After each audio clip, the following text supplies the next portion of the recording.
Hello and welcome back to the Welsh Premiership podcast and episode 26 today. Remember, if you like what you see in the videos, then like this video, subscribe to the YouTube channel and follow us on social media as well at Welsh Prem Pod. Today we're joined by Llandovery scrum-half Lee Rees. Lee, how are you? Yeah, I'm great, thanks. How are you doing? Not bad, not bad. Good to have you on and thanks for coming on. Yeah, cheers for having me. I can't believe you had Guesty on before me, but I can leave you off with that one. Lee, can you tell us a bit about your background and how you got into rugby in the first place? Yeah, so I started off with Llandovery RFC as juniors. That's where I'm from, so that's my local village. I then went on to play with Armaford for a bit, with a good team there, to be fair. And from there, I went into Hendy.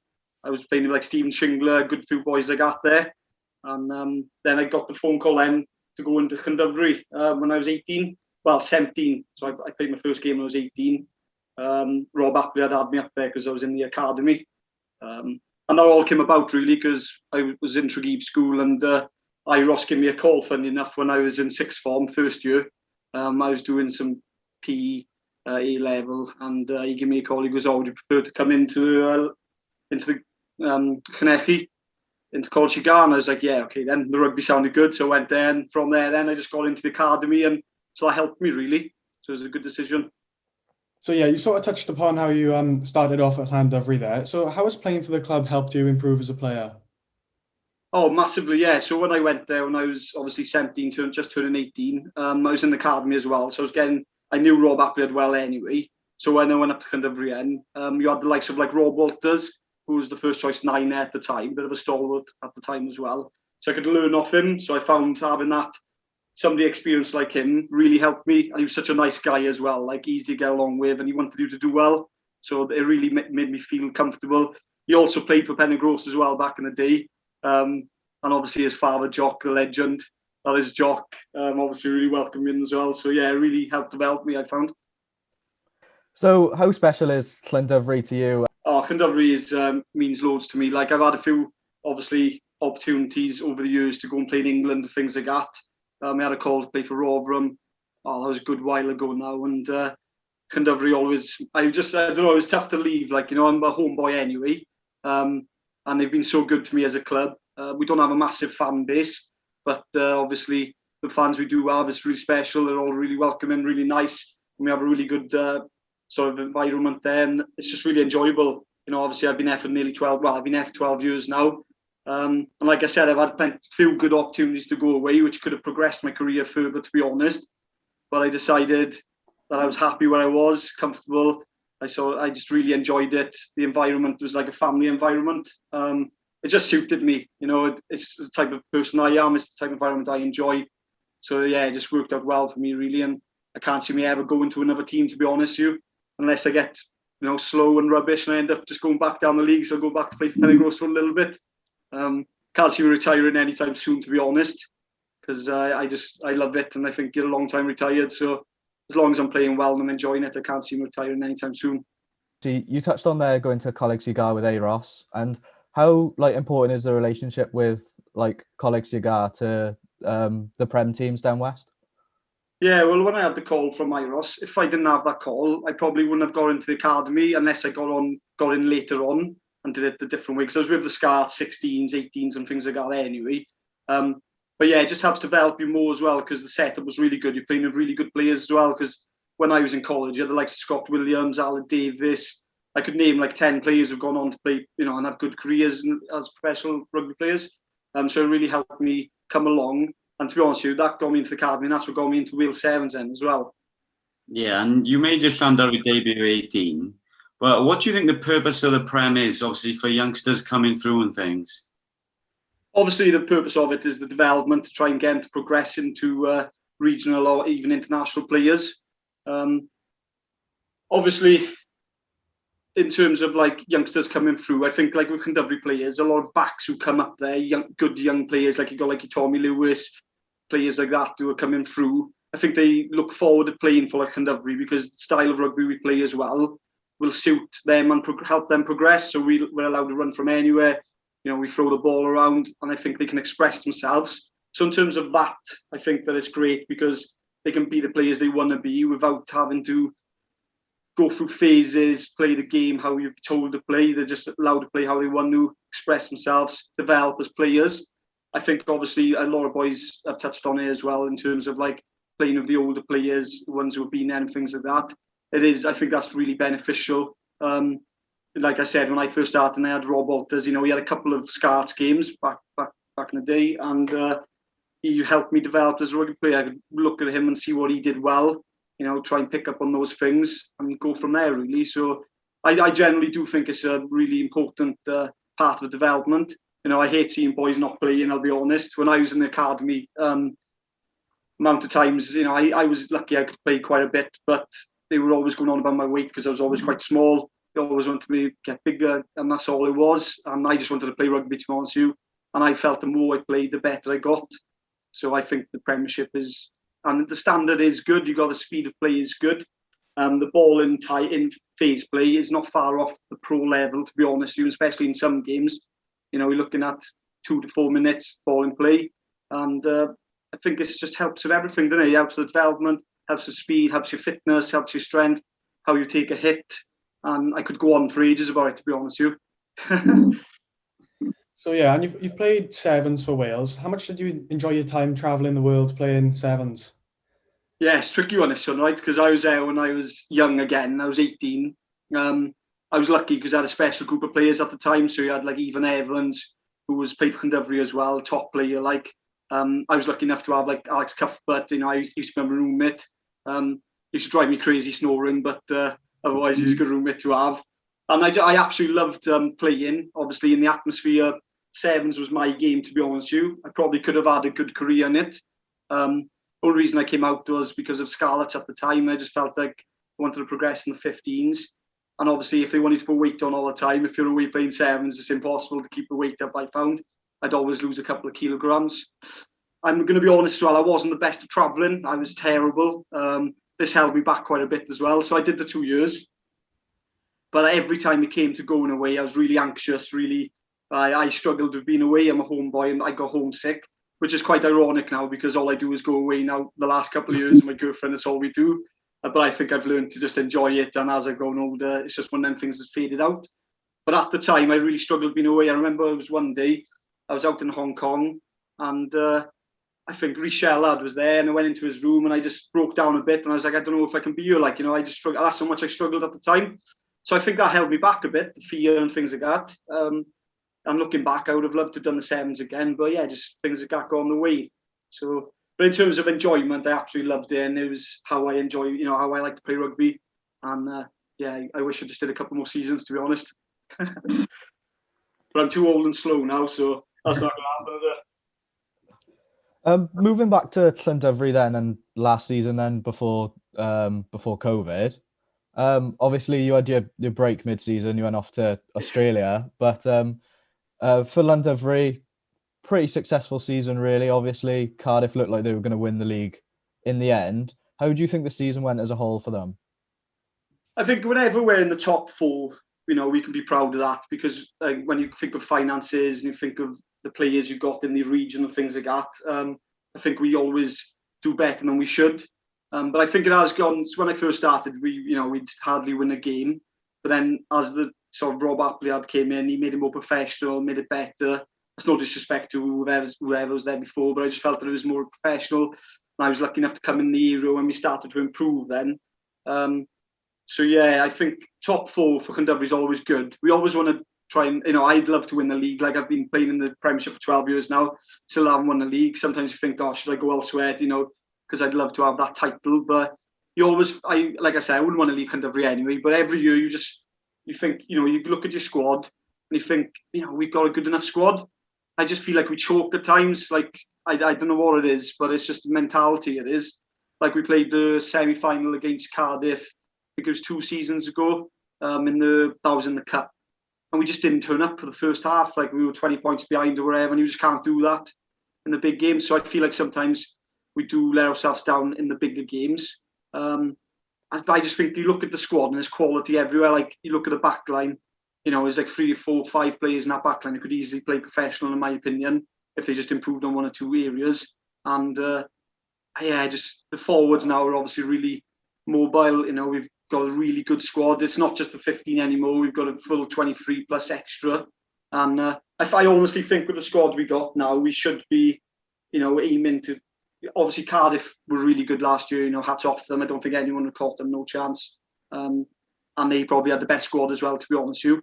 But I still think on our day we can beat anyone, because we played Cardiff with, I think we had 14 men all game, and that was, I think it was 2 seasons ago, and they had a really good team out, and we managed to get a draw with them. So we're capable of beating anyone, and I just think if we can turn up and have the right mindset, and we turn up from minute 1, we could easily win the league. But it's just that mindset it is, and doing it every week.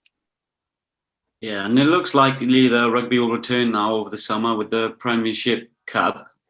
So what's your aspirations and for that? And have the coaches spoke much about it? We haven't really spoken much, to be honest. I try and speak to Iro sometimes. He doesn't say much back to me, to be honest. He's quite quiet like that as a coach. But yeah, I tried ringing him once or twice. I'm not getting much out of him. I think he wants to keep it calm just to see what's going to happen, because nothing's really been finalised fully, I don't think. Or you're saying it is now, because every time I hear it's like October, potentially middle September, October we're starting. So I think realistically you're going to need like an 8-week pre-season at least as well, because boys might be out of condition. I know some boys will probably keep themselves in good nick, but you never know, some might be enjoying themselves a bit more with the time off. And I think 8 weeks at least would be important, even longer, because the boys are not used to the knocks anymore. You're just going to see loads of injuries, I think. So, so I don't want to rush it back. I would have liked to have played in the summer, really, because it suits me better. But I'm hoping when we can start, we've had a good pre-season and we can just continue the season through then. That would be ideal. Obviously, as a club, you're missing some big players for next season. Jack Maynard's going to Cardiff. Richard Brooks is leaving. How big of a miss will they be?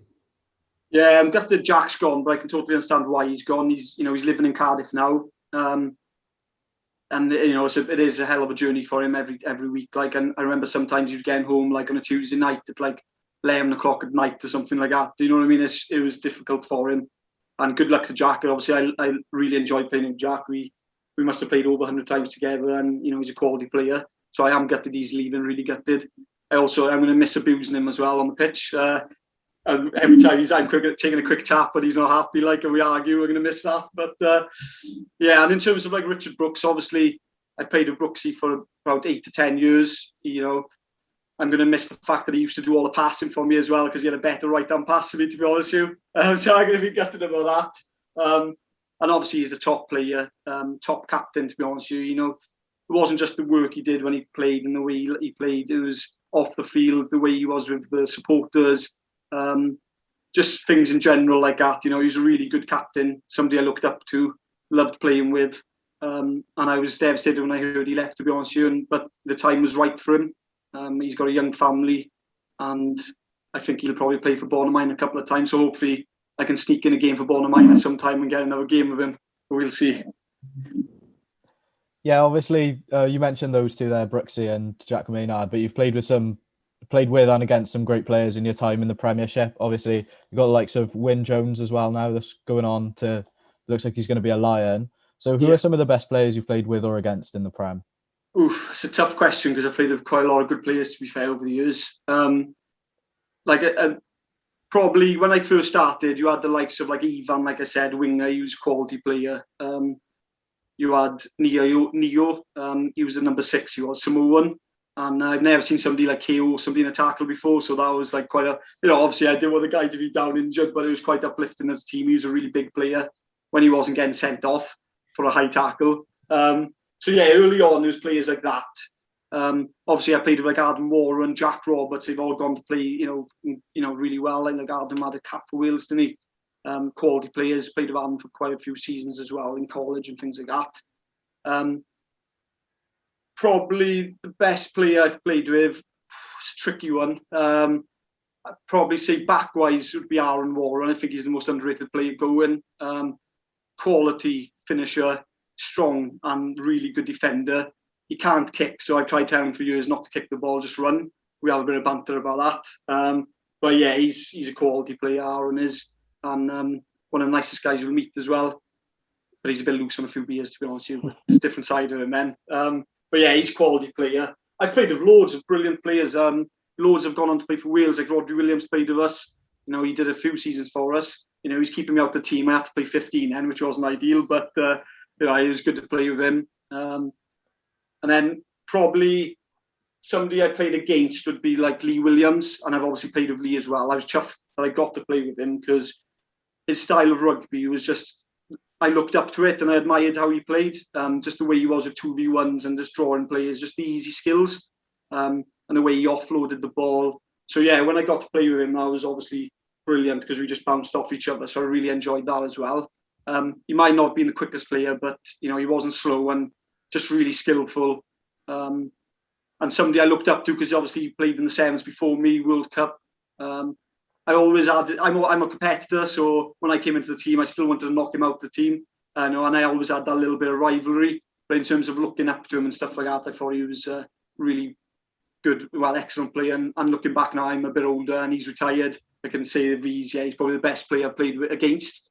If I was to say forwards-wise, more skillful forward I've played with is Richard Brooks, 100%.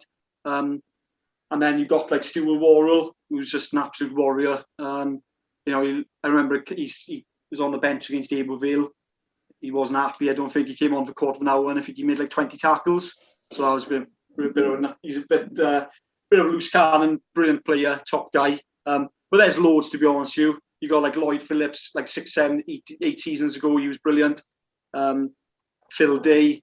There's loads, and obviously international players I've played with, but I'd rather stick to the local boys and mention them. Yeah, and how did you manage over the pandemic? Did it affect you much, or?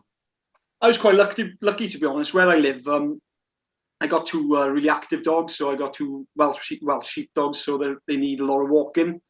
So in the first pandemic, the first couple of months, I hadn't long come back from Australia. I'd done, I think it was a 4-month stretch at home, like no work, because I obviously came back and I had nothing going at the time. So I was quite lucky. The weather was good, and I literally walked like 100 meters out of my house.